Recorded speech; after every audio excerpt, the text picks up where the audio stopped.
Yo, what's going on, Senpai Squad? Welcome back to a brand new video. Now, unfortunately, I don't have any of your guys' opinions or comments or thoughts or anything.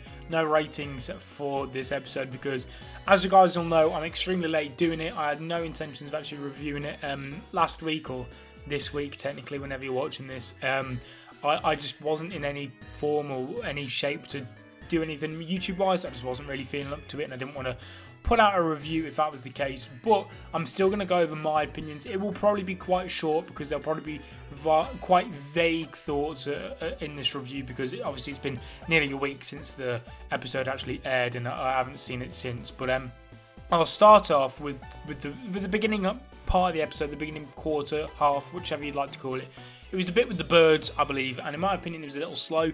Not necessarily bad, we learned some interesting things. Boruto learning a little bit more about destiny and predetermined genes and genetics and all that type of thing, which is obviously crazy foreshadowing for the future of his character and the story of Boruto as a whole, so I didn't mind that bit. I thought the dialogue was extremely great. However, it's just what was matched with that dialogue.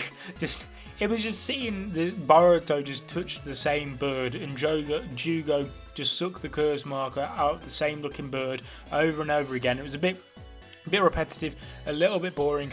They kind of ended up turning it into a bit of the montage to kind of display how long they'd been actually helping these birds, which I thought was great in my opinion. I thought that was how it should have been more or less from the start, or from sooner on anyway. It was a little bit boring apart from the dialogue in my opinion, visually wise.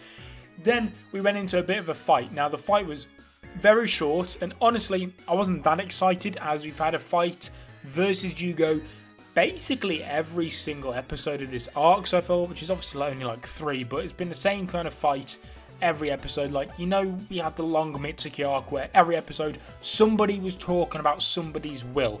Well, kind of got that same sort of vibe going on with this arc. Rather than being somebody's will, it's just Jugo shouting, "I will kill you, I'll kill you, I'll absolutely kill you," over and over again, which is yeah, it gets a little boring. If I hear Jugo say cross one more time, then yeah, we're gonna have to start muting the episodes, I think, at that point. But honestly, it was animated beautifully. It was short, like I said, but oh, it looked stunning. Absolutely. The Boruto anime, its best part is by far the animation. The animation, I've been talking about this quite a while the last couple of weeks, especially with this arc of how well it's been done. Boruto's animation is way above average in comparison to most anime, and in comparison to most weekly anime long-running series, Boruto is easily hands down the best looking one out of any I've ever seen. Honestly, it is a glorious anime to look at. But yeah, I'm hoping that no more of the Jugo fights happen in the remainder of this arc, because we're at the halfway point now. There's 3 episodes remaining. Jugo currently is out of action. I don't necessarily hope it stays that way. I just don't want him to be going on another rampage again and having Team 7 have to try and suppress him, because yeah, that's gotten boring very quickly now. Anyway, so we've finally learned out who the villains are, and it's the Land of Waves people, which is kind of, you could, saw it coming when they were first appeared, I believe, a couple of episodes ago. I think there's definitely something shady, something weird about going on with them. And we saw there's like brother and sister, whoever they were with the kind of like artificial scientific ninja tech curse marks. They were a part of the Land of Waves. Obviously, we saw them a couple of episodes at the end of the, not last episode, but the episode previous, 99. Episode 99, we saw them fighting or begin to engage in a fight versus Team 15, which we then got to see in a flashback in this episode. And oh, Jesus, well, Team 15 got absolutely bodied, and honestly it really annoyed me. I understand that Team 15 is probably, I don't think I'm wrong in saying this, one of, if not the most hated squad I've ever seen in Naruto, and I honestly don't know why. I don't think they're that bad, and I'm not a huge fan of them by any means, but I enjoy seeing them and I want them to do well. And I was really hoping, especially after the training episode we got with Namida not too long ago, and obviously Sume got her own arc dedicated to her and she was an absolute badass in that. Wasabi's not really got much love. I was really hoping that they're building Team 15 up to be something quite good in this episode, and we find out they just get absolutely one-shotted. And if Nue wasn't there, they'd probably be dead, if I'm 100% honest. Namida and Wasabi got a curse mark. I kind of hope they keep it, because that would be quite cool. I think that would be interesting if they could keep their curse mark. It would make their characters a little bit more interesting and slowly, not necessarily become fan favourites, because I think the damage has already been done with those characters to a lot of people. They'll never become fan favourites, that's for sure. However, I do think it'd improve them, make them a bit more lovable, interesting to watch if they had a curse mark transformation, and it'd also give Wasabi something to train, because obviously Samir's had an entire arc, Namida's had an episode to herself. Let's get Wasabi something now, so maybe that could be a curse mark for her. I think it's a team of girls, isn't it? That'd be quite cool. Talking of Team 15 and more specifically Sumire is definitely being set up for something in this arc, 100%. The most popular opinion, the common consensus, is that it's going to be leading up to her character in the manga, because she's the only anime-only new Geni ninja that's actually appeared in the manga outside of like Team 7. So you imagine she's going to play a pretty relevant part in the story compared to most of the other guys like Iwabe and the rest of Team 15.